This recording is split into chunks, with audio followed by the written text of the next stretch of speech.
Hey everybody, I figured I'd make a couple videos on this thing. This is John Doherty's Slick Rick. It's a 3rd gen Camaro. It's he calls it Slick Rick. They brought it to me to wire it. It's at a different shop, and nothing was getting done, and so they brought it here. He's been on my schedule for a while for a different car, but he wound up bringing this one instead. So it was here a while ago, and then I had to bring it off to fabrication. So Matt at Performance Fab built a new fuel cell for it. Got got some of the stuff that didn't fit right, perfect, fix that kind of stuff. Had to weld a bunch of other things and made a battery mount.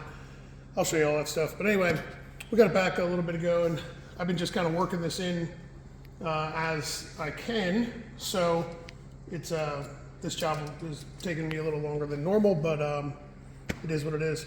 So we were gonna make a video on this last week, but over there,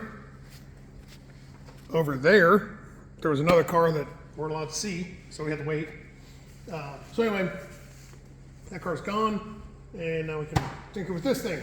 So, 500 and something inch 481X. It's got a single Hartz 140 millimeter, I believe, 136. These make tons of power, and they are terrible looking. Anyway, Stephen Eads did a great job building the turbo kit and everything. Came out great. I believe they made some videos on that. So we don't really do much of that kind of stuff, obviously. So we just wire them and fire them, wire and plumb. So this one's got some Rife sensors on it. This one here is going to be used to pick up dome pressure on the outlet side of our boost control solenoids. It's also going to pick up CO2 inlet pressure, make sure that we don't have, they can look at it in the log. And then exhaust back pressure. So it's going to come over here and go to this little back pressure canister deal. Then we've got another Rife sensor over here on the back of the intake. That'll be for our pan vac and our map sensor and intake air temp and oil pressure. So we just put some start buttons in the car. We used some seals at grommets here.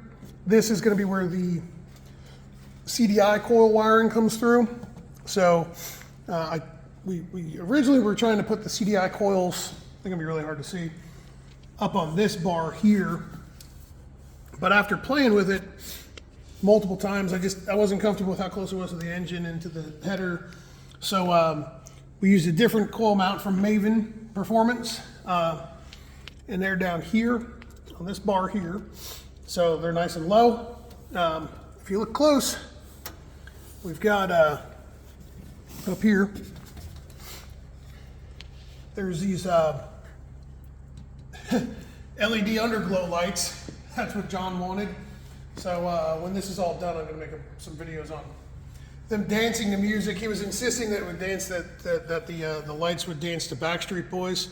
So we're gonna have to fine tune that a little bit. Right now, I've only been able to get them to dance to Guar, but I'm sure a little bit of tuning on the lights, and the Backstreet Boys will be bumping there, and the lights will be dancing.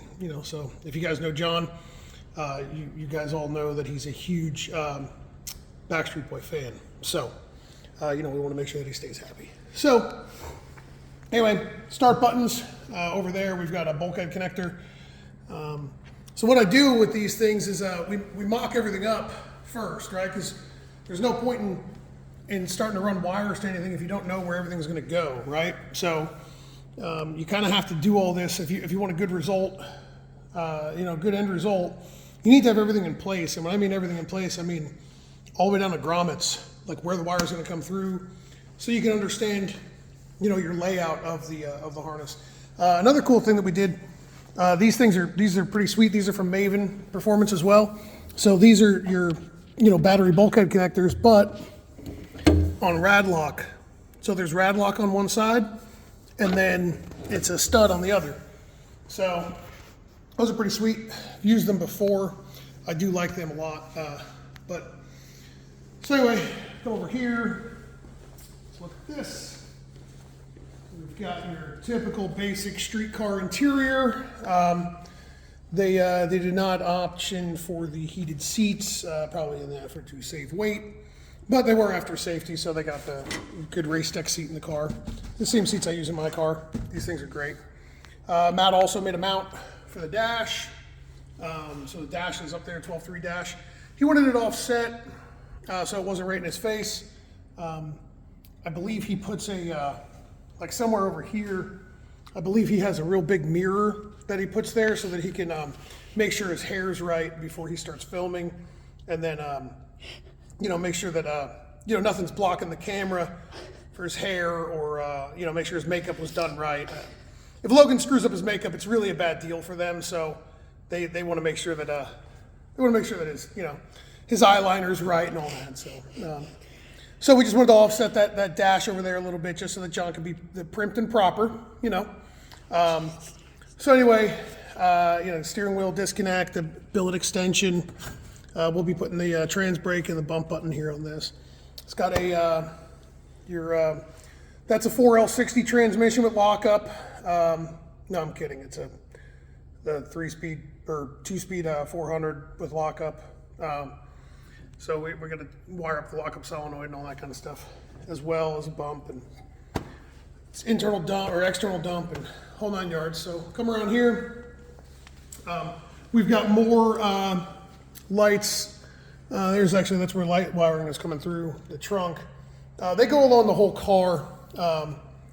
So when he's in the staging lanes at hot import nights, he can get it right. I believe you'll probably find him, at your local import show, twerking to Miley Cyrus or whatever with this light on. So in the back, we put some more lights up underneath. Here, I'll take this and I'll show you. So he wanted to be able to have really bright reverse lights. So I gave him some LED floodlights. And you can see here, there's some more of those RGB strips. So a little tip for you. This thing, so these are sticky backed, but they don't stick worth a crap, especially at a car that's going to go 200 miles an hour. So drill the rivets out of the little rivet strips, and I took P-clamps, put them in the vise, and heated them up with a heat gun and smushed them so that they would turn kind of like oval as opposed to round. Then dropped another rivet through the top, used a rivet washer, and got the whole 9 yards all in one rivet so that it'll actually stay attached the whole time. Did that on both sides. So we got his lights are on fleek, if you know what I'm saying. Here we got more lights. Let's just show them. Oh, look at that. Oh, lights everywhere.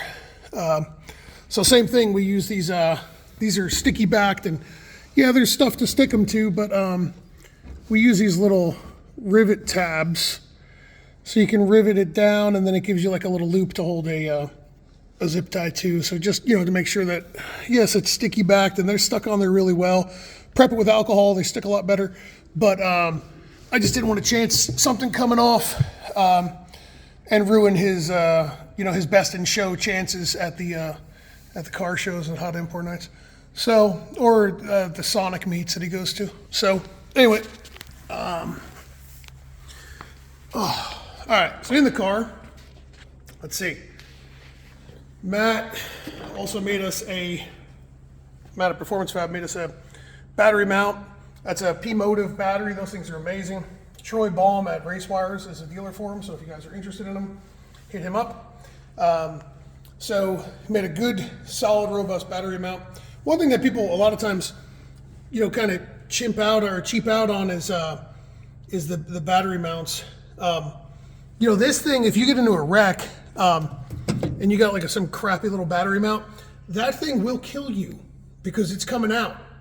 So make a good, solid, robust battery mount. This is an ECU Masters battery disconnect. So I wanted it as close to the battery as possible, and I don't think I can get it any closer. So there it is. Then Matt made us a mount for electronics. So this car's got a Dominator. You know, there she is down there, just hidden. And then we've got an injector driver module up here for the second set of Build Atomizer 700s. And we're using an ECU Masters PMU 16 with Autosport connectors and rad lock.